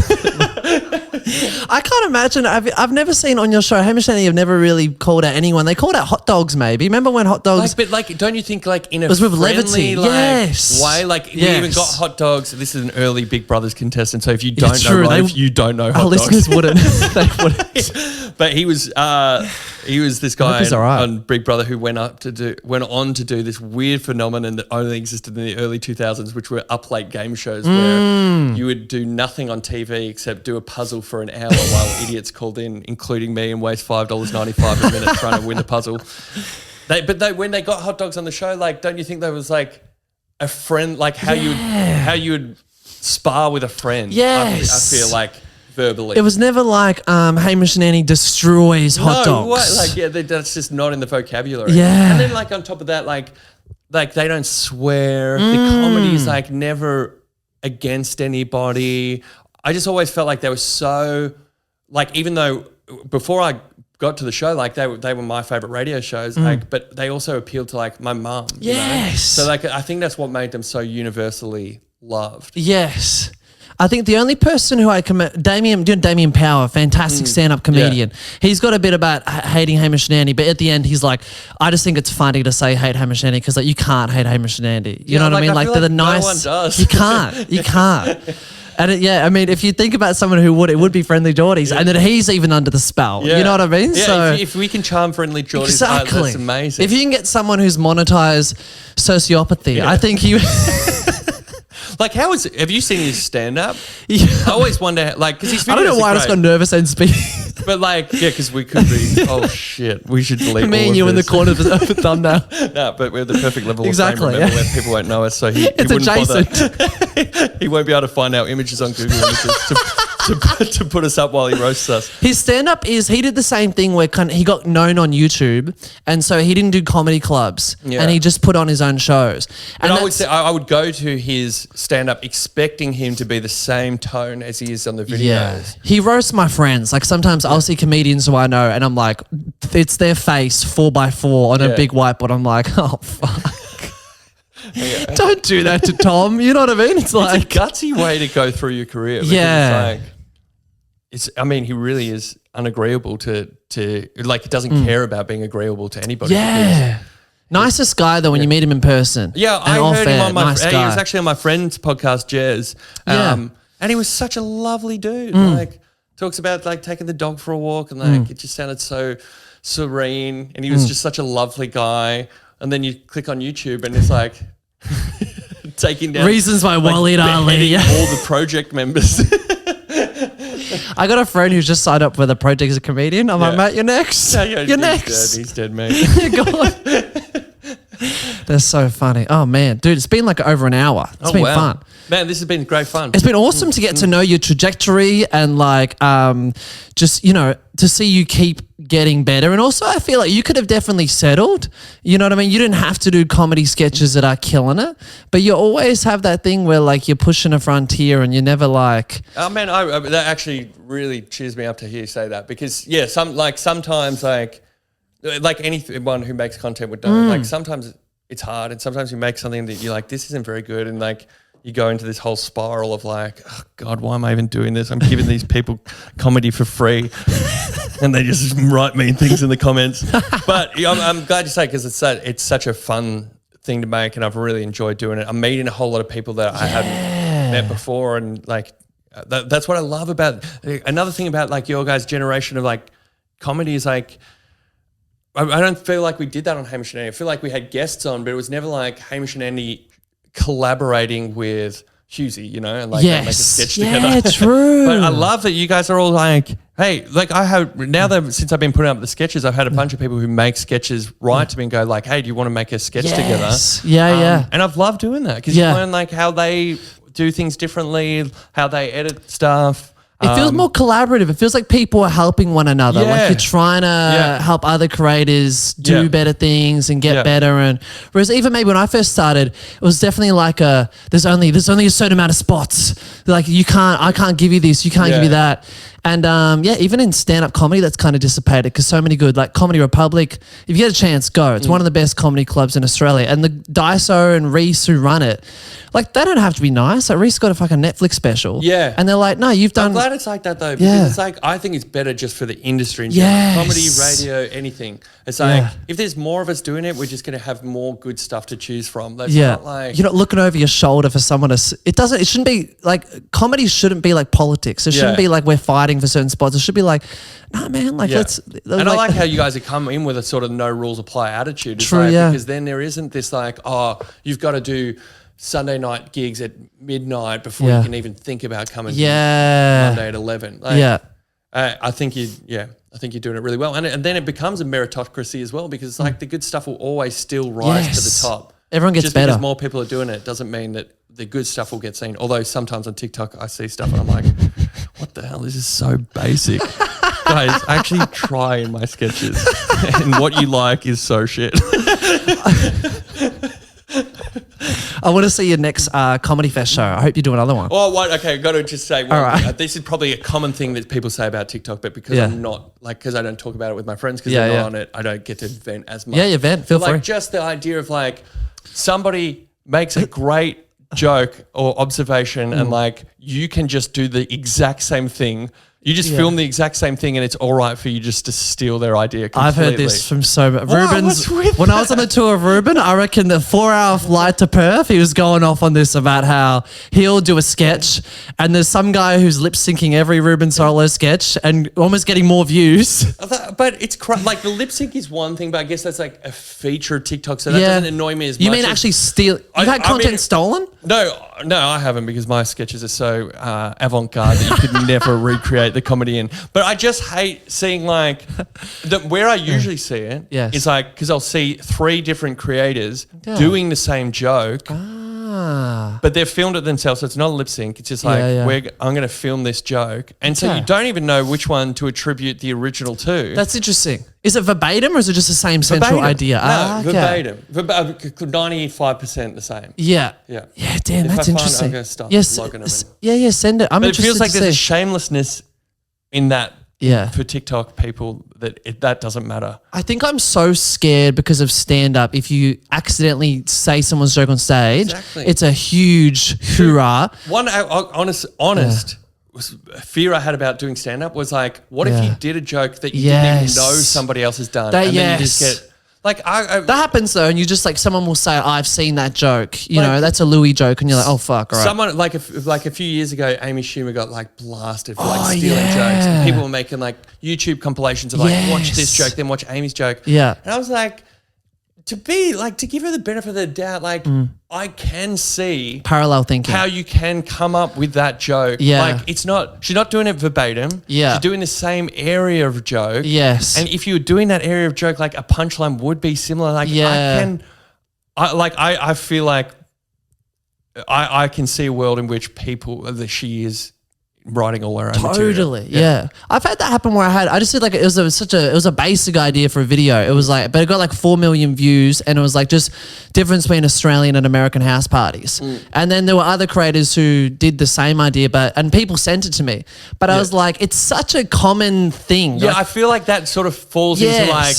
Yeah, that like you could come up with that. It's communal at this point, you know. If they hit every beat that you hit in the same spot, then then I would say like, they're just ripping you off. But well, mine was stand-up-esque, and they were doing it as sketches, and I'm like, I don't care. No, you know, I don't care. It's a different world. It doesn't matter. Like American, Australian, all of TikTok sketches now, content. I feel like is like this is one thing, this is the other. Yes, yeah. To be fair, that was a year ago, so I've moved on. But no, not saying that you shouldn't have done that, but like.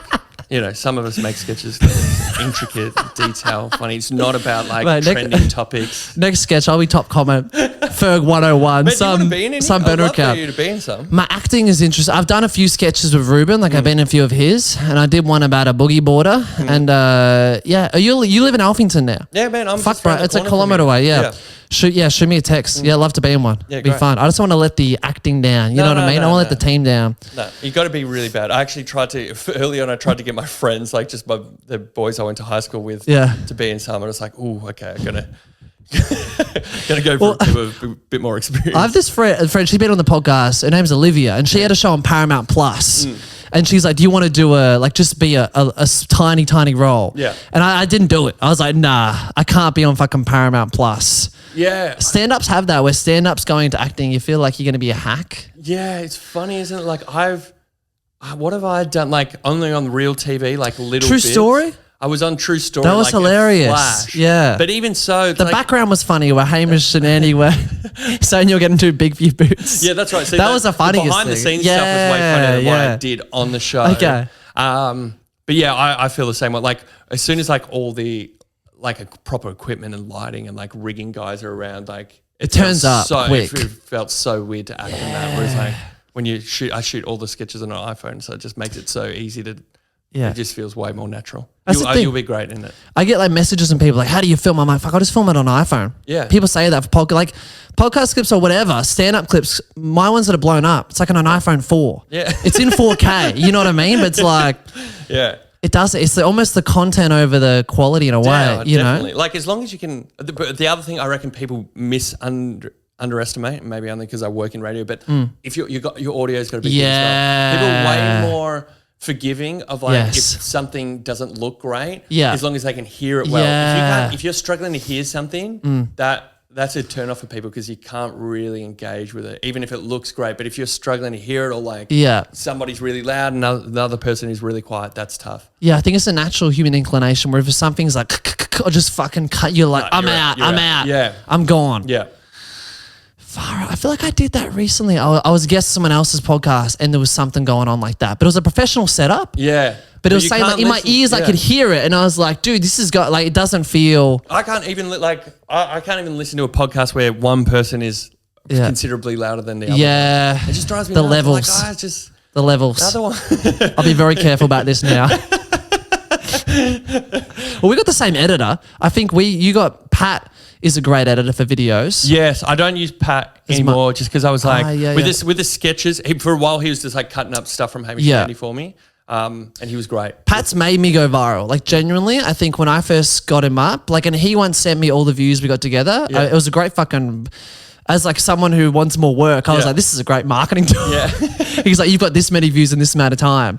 Yeah, he's so good. Yeah. And I think having like a small team, I found really helpful, you know, for like creative direction and someone who's kind of in your corner. Definitely. You know, just to show someone, you know, and be like, what do you think? For my festival poster, I was like, Pat, what do you think about this? And he's like, these are changed. This is good.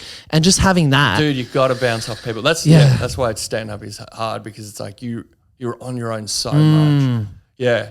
I find it that like doing the sketches is great because you always got other people in it. So like I'm sending it to Mike, sending it to Sam just to see what they think. Yes. Getting their feedback. Yeah, I agree. That's easier than doing it in a vacuum. Yeah, it's important. I feel like for a lot of stand-ups, they're just doing it by themselves for so long, and they're like, don't give me, some stand-ups say, like, don't give me any feedback. And I get off stage and I'll be like, Reese Nicholson was watching my set. Yeah. What do you think about that? And he'll be like, this premise here, punchline. He's very technical, Yeah. and it's so good for your joke writing. It's so good, and it's stuff that you can't even see. Like, I know a lot of comedians do, like, that tape themselves and listen back, Yeah. you know, on the way home or whatever, and like see where they went wrong. But Yeah. sometimes it's stuff that you can't even pick up on. Yes. That somebody with more experience can tell you. When I was doing crowd work, for some reason my arm was coming out like this. I don't know why my arm was going like, it was really weird, like I was staunching someone, and the crowd would be going, wow. And I think it was like it was a comedian in the back, he's like, tuck your arm in, it looks odd. Yeah, and I watched myself again why we felt defensive as an audience, because it looks like you're about to punch us. You got your fist balled, you got your arm out to the side, guys, just in case we rush I can't the stage. stress how much. I just did a gig. I did, because I've been getting booked for music festivals to do comedy at. Oh, for some how's reason, that? it's just popped up. Where I did one festival at Lockhart, had the best gig of my life. It was well like done. the whole festival came and watched. It was like 300, 400 people in an outdoor tent. And then so since then I've got a few bookings, and I got a bit too big for my boots. New Year's Eve on the hill, like I was like, I'll be fine. I'll have a couple drinks before I go on. And it was in like what's like the Greek things where it's like almost like an amphitheater. They're around Yeah. you the whole festival. And I went on and I just didn't really look at my material beforehand, and the arms started to come out, and I'm like, oh shit. It wasn't a bomb, but it was Yeah. like that could have gone better. You Yeah. know what I mean? And then like you're camping at the festival. Yeah, So I think it's good. I like one thing you always get in stand-up, but it's good for anyone doing this kind of work, is like to keep being humbled, like to keep just Yes. getting reminders like, oh, you're not bulletproof. Yeah. Like, you can't, one seriously important thing that I learned is like the preparation, no matter how good you get, is still important. Yes. You can't, just winging it will always be a little bit threadbare. You got to bomb before you crush. That's a famous saying in the comedy that. scene. You got to bomb before you crush. And when you crush, you're probably going to bomb next. Like last night I had a great set, and I could feel myself getting two. I'm like, I might be the best. It was like a full room. It was like You this. sound like you have a similar like headspace to me. It's like if something goes even slightly well, you're like, I am incredible. And I'm about to take over the world with my comedy. But and then if I'll something goes ill-prepare. wrong, it's like, what am I doing? I'm an imposter. They're going to come for me. Friendly Geordies is going to put me in a 7 YouTube episode series and blast me for shit comedy. Because if I do well, I'll ill prepare for the next set. Yeah. Because I'm like, I've got it. Yeah. I've got it in the bag. And then that'll go bad. And I'm like, I've got to prepare. You Yeah. know what I mean? I'm like, why don't I just always prepare? Yeah. One thing I hate about doing the stand-up, the comedy show was Yeah. definitely... Yeah, what's it was some at tips? night. It's like I hated no, I can only tell you what I hate. I can't tell you. I can't give you tips.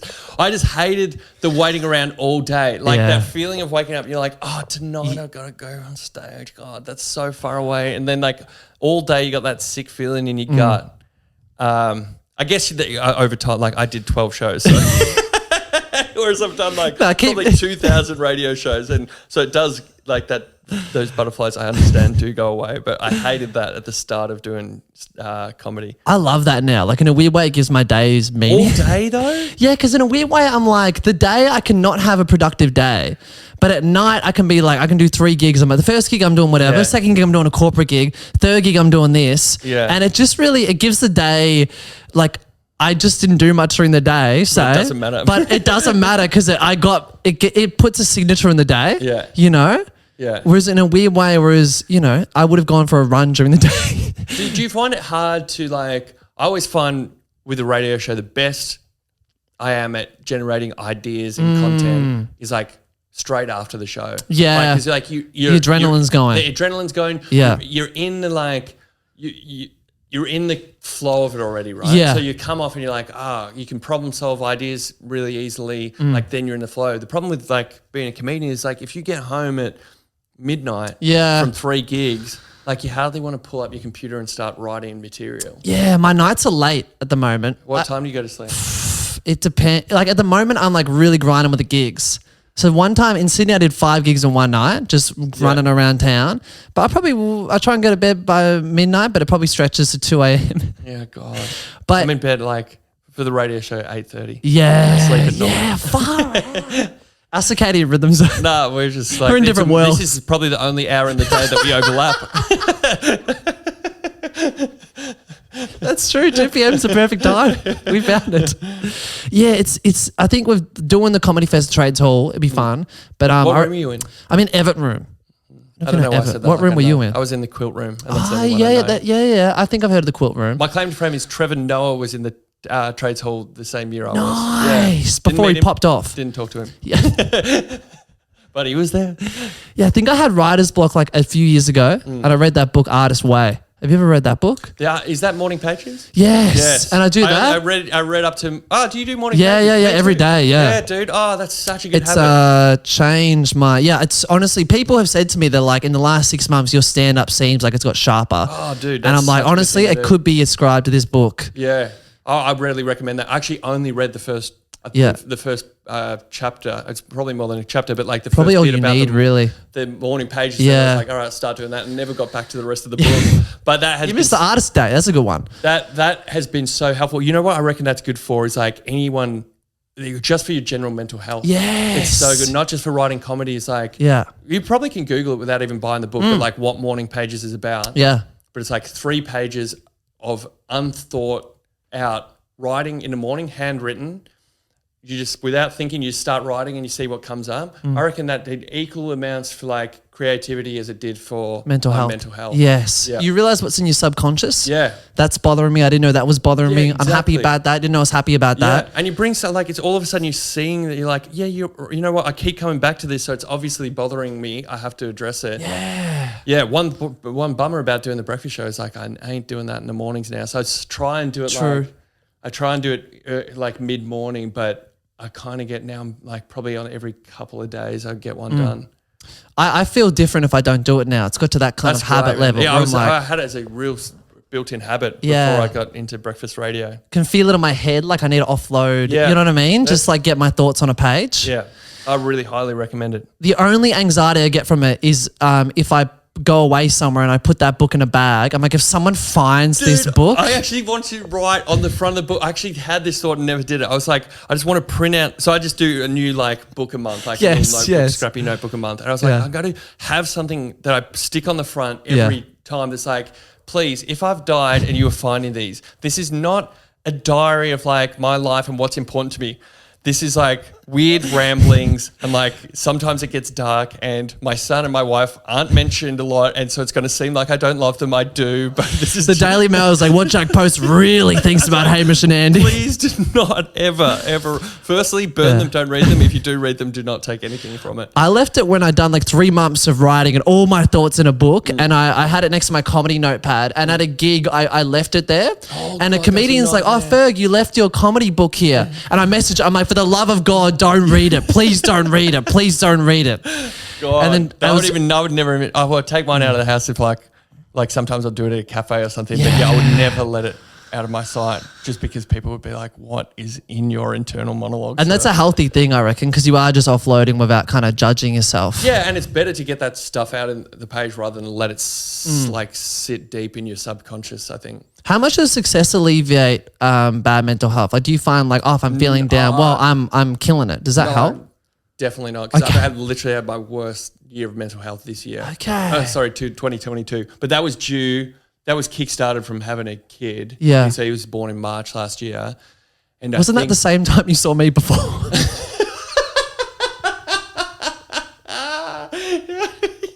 Actually, I thought my son caused my mental health breakdown, but it was that terrible comedy show that I saw. I was never happy again. It was the Ruben Solo Hour in March of 2020. Yeah, I think my wife was probably heavily pregnant that night because no way would we have gone if he was already born. Yeah. Yeah. No, so what I realized in hindsight, what I was doing is like I was probably holding a lot of issues back that I was able to manage through my days that only would like pop through here and there, but it was manageable. So I never really took my mental health too seriously. And then as soon as like you're sleep deprived, you got all this extra pressure and responsibility on you. It's like the floodgates were open. Yeah. It's like, and then I was diagnosed with ADHD as well later in the year. Yeah. So it's like I had something that I didn't even know that I was aware that I had, because when I had my son, like it just all came busting out of me. So that was last year was my hardest year in terms of doing the the radio show, because it's like when you're in a dark spot, it's so hard to like, all right, got to get up at 4 a.m. and like turn on. Yeah. And you got to turn on. Like you have to. So the times you felt like I'm faking this just to get through. Yeah, nah. Well, it's kind of like it's not. This is not where this phrase came from. Like fake it till you make it. But it's almost like if you start playing in that area, you kind of for a couple of hours can trick yourself into like, oh, I am having fun, and I actually would get into it. Actually, reminds me of being in junior basketball. Is like every Saturday I complained to my mum, like, I don't want to play basketball this week. I don't want to go. And then when I got there, I loved it and had fun. Yeah. But by next Saturday, I was like, oh God, basketball's on again today. So that was like what the radio show was. The hardest part was the night before. It's like the anxiety and like how daunting it was. Like, I'm feeling so shit. How am I going to get up and be in that space tomorrow? But then like you get in there, you start warming up, you do start to make each other laugh. And then before you know it, you're actually in a good mood again. So actually the radio show was really helpful for me. And also Christian has battled his own mental health problem in the past. So he was amazing for me to have somebody who understood what was going on. So I when I was getting real bad, I could just text him and go like, dude, I feel like I can't come in tomorrow. And he was so good. And then he ended up, because I only took 1 week of leave when Gordon was born, because I was like ready to I'd show him like I can have a son and come straight back to work. Like I ended up a few weeks later, like Christian was like, dude, you got to take more time off. So he gave me another 2 weeks off. He was amazing. He really, I really felt like he didn't prioritize the show, and he was like, we got to prioritize where you're at with your mental health, and then you'll come back to the show better. Man, that's almost loyalty forever, isn't it? Yeah, like if someone does that for you at that point in your life. Yeah.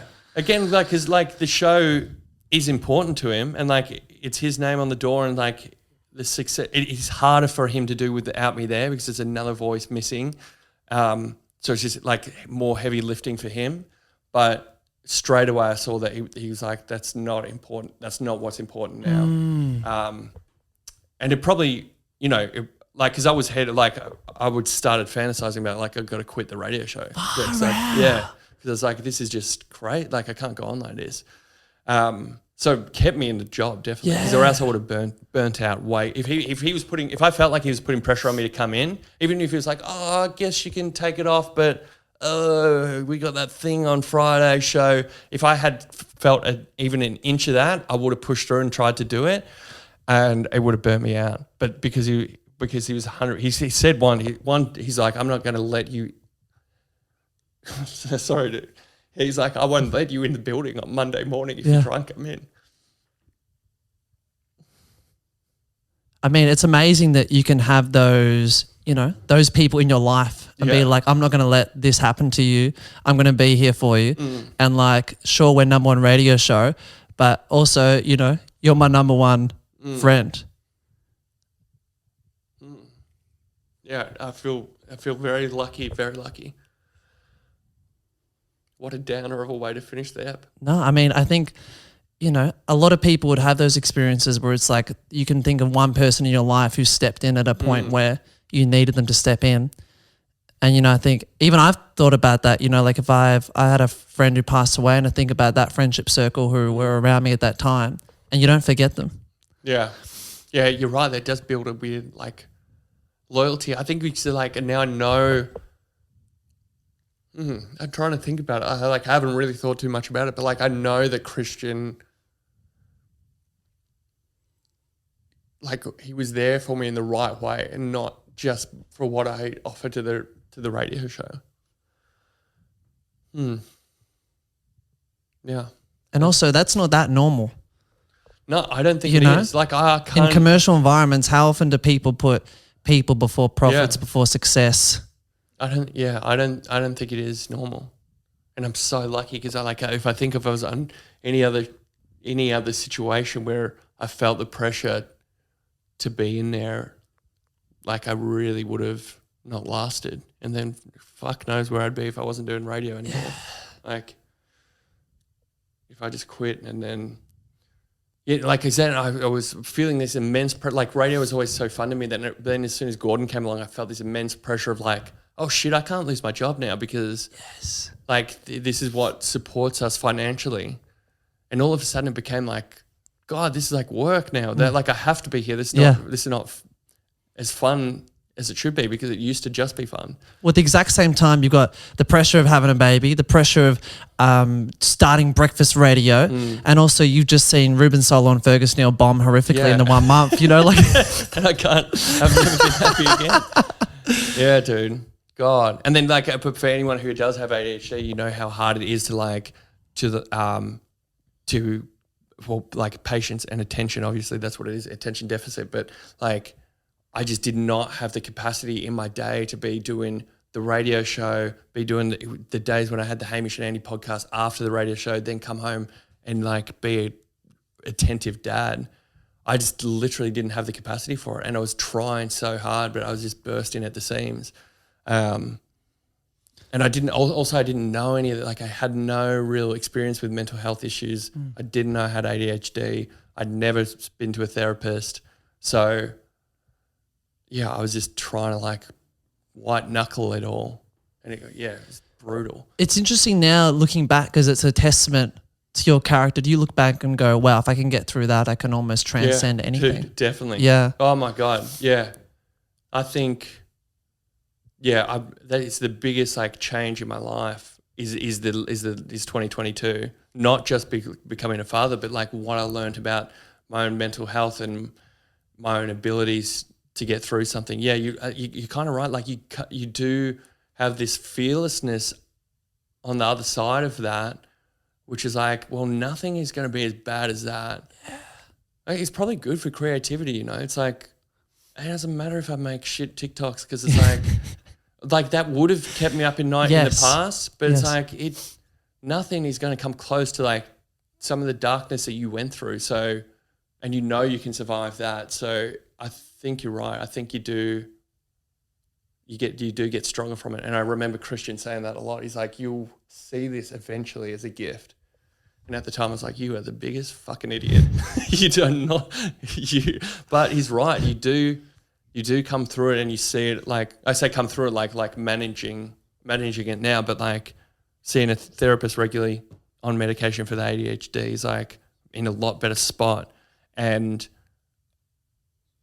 I think the value that has given to me for myself going forward, but also to be a parent to my son is huge, invaluable.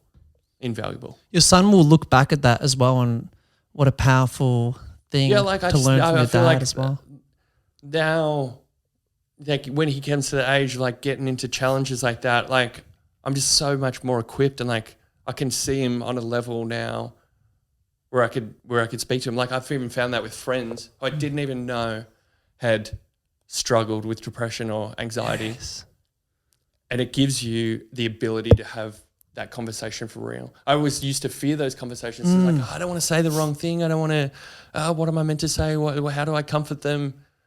And now when you felt real pain, you go, dude, I'm not going through what you're going through now, but I've felt pain. Yeah.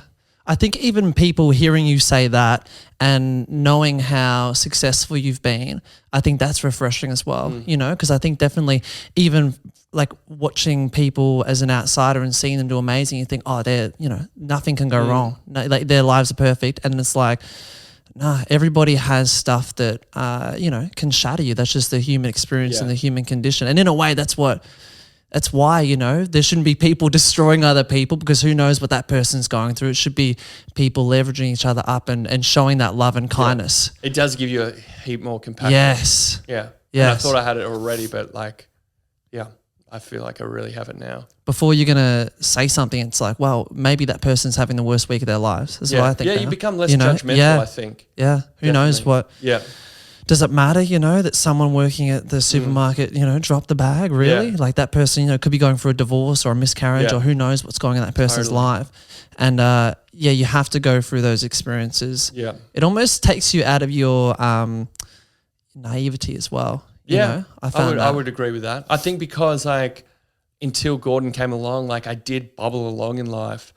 And like we were talking about earlier, like I do feel lucky. Yeah. I do feel like I got into this zone where like I'm good at the role that I serve on the shows that I work on. And so I kind of did just daydream through life a little bit. I feel like this year has taught me a lot about just like the awareness of what, of what people go through. Like I make it sound like I had no compassion towards anyone before this, but it's not that, but it's a deeper compassion now that I have for anyone, especially anyone who's going through pain. So you almost feel like you've grown into a bigger life in a way. Yeah. And that's another thing that Christian said, that the therapist said, that like you will expand from this. Like you feel more of the human experience. And like when you're in a dark spot, you're just like, this is all bullshit. What are you talking about? How is this good? I'm crying in the middle of the floor. Like, yes. How is this a good thing? But it does, it definitely gives you a better perspective and openness. And also I think when you have those times, the times that are fun, you're so much more grateful for them. I think a lot of people had that, where if, I know a lot of people, and even myself, 2021, 22, everyone, a lot of people had really bad years. I noticed that at comedy gigs, the audiences are way more the way grateful, my therapist described it is like, you like everything gets more vivid. Like, yes. Like, cause I don't know, something about like going in that pain, but like when stuff is good and like you're with people you love, like you will cherish it more. It almost goes a little bit from grayscale to color, like sometimes I think about my funnest times and then, I was an autopilot and then you can think of a distinct moment in your life and then after that it's more vivid. You're like, wow, you feel life more, for lack of a better phrase. Yeah. And it's funny because like I bet if you're hearing this and like, like and great if you haven't but like never really battled much mental health or like any trauma or anything like that. Like you're like, oh, it sounds like gobbledygook. Like, I bet you're like, I'm seeing in grayscale and you're seeing in color, but I kind of agree with you. I think though it's just isn't a human life. Everybody's gonna run into, I think of it like no one gets through unscathed. No. Something's going to happen. Yeah. And I feel very fortunate that I got to like my 30s without experiencing any major traumas or really like deep depression. But it caught up to me. Well, it's, in a way, like I feel kind of lucky because like I grew up knowing that my dad had PTSD. And so my mum was like, you're going to see. What did your dad do? He was a victim of the Catholic Church when he was young. Yeah, so he has real complex PTSD. And so my mum was always on the ball with that because she's a social worker. Yeah. So she's like, when I was a teenager, you're going to see a psychologist and talk about inherited trauma and why that might be manifesting. That is so helpful for and you. So you're on the ball with it already, Whereas if I didn't have my mum, then I would just be like, why do I feel like shit, for no reason? Yeah. And then, psychologists are like, well, inherited trauma is an actual thing. Yeah. Where, you're almost experiencing what your dad, those same emotions can come through. And it's like far out, Dude, you should feel grateful, like just for like obviously what happened to your dad was terrible, but like I hope he also can feel some sense of like what it's given you to get a head start or an early start in like therapy or not, like knowing yourself better or like knowing that it's okay to feel those range of emotions. He's one of my biggest inspirations, I think, for someone to go through that. And then, he introduced me to comedy. He took me to my first comedy night when I was like 13. Like, in a way, he has that thing where life is very vivid. Like he definitely goes for it. One of the funniest guys I know.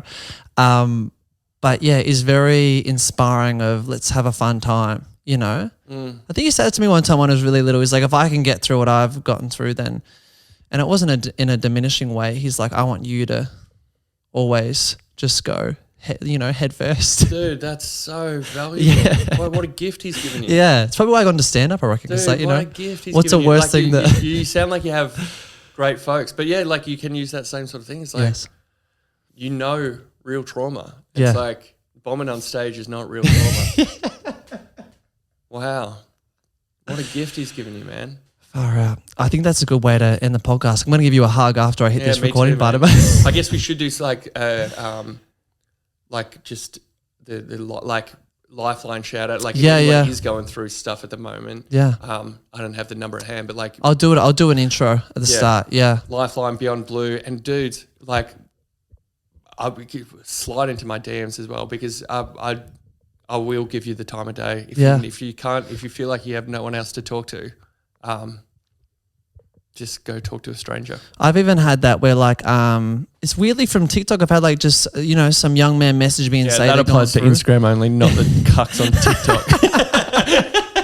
Well, people message me and then I can be like, I'll go call this number, or talk to a professional as opposed to me being a comedian. And then they've messaged a few months back and been like, thank you so much for that. It's even just a recommendation to give someone permission to make that phone call. Yeah. It's a weird thing. Yeah. But I think that is a big so thing. I've had friends where they're like, they would never have called someone, but just by someone saying, you should call this number. Yeah. It's like a little push to be like, yeah, cool. Yeah. And then you see a therapist regularly or psychologist regularly. And I think even getting that push to see a therapist is transformative. Because I never saw a stigma around it, but I just never thought it applied to me. Yeah. It never, even when I was going through all those tough times, like in the first few months of Gordon being born, I was like, it's not until Christian set up an appointment with a therapist that he knew, who's still my therapist now, that I actually thought, oh yeah, this can apply to me. Yeah. First time I saw I didn't realize that I needed to see a psychologist. When I was a teenager, again, my mum kind of saying something and recommending. And before I even said anything, I just cried. Yeah, I didn't know that was in me, but I just was like, this is the first time I've ever had an opportunity to assess how I'm feeling. I've never looked inward ever. And I didn't know I felt this. And then, my psychologist was, just waited and was like, this is okay to feel this, It's good that you're feeling this. And it is good because, I think I had 30 years of, having that somewhere deep inside me, but just, learned to never access that area. And it's going to come out, either you're going to be conscious of it coming out, and that's, it's going to come out in your subconscious. Yeah. Someone's going to cut you out in traffic and you're going to unleash. Yeah. Oh, dude, I'm glad we had this chat. Dude, this has been great. I'm so glad. I feel in a weird way cathartic from it, Yeah. I feel good. No, I feel like I've learned things about myself just telling you about it. And I hope next time you see me do stand-up, I hope it's... What's the show called? It's called Fergalicious. I love it. Okay. It'll be great fun. It'll be fun. I'm really excited. It's a really good hour. I'm really proud of it. So I'm excited to bring it to people. Come see it at the comedy festival. You can, you don't need to plug yourself. You're already killing it too much. No. Just Hamish Andy pod, Christian O'Connell in the morning. Yep. Jack, I love you, bro. Thanks so much for coming on the podcast. Thanks, I appreciate it. I appreciate it. We're out. Awesome.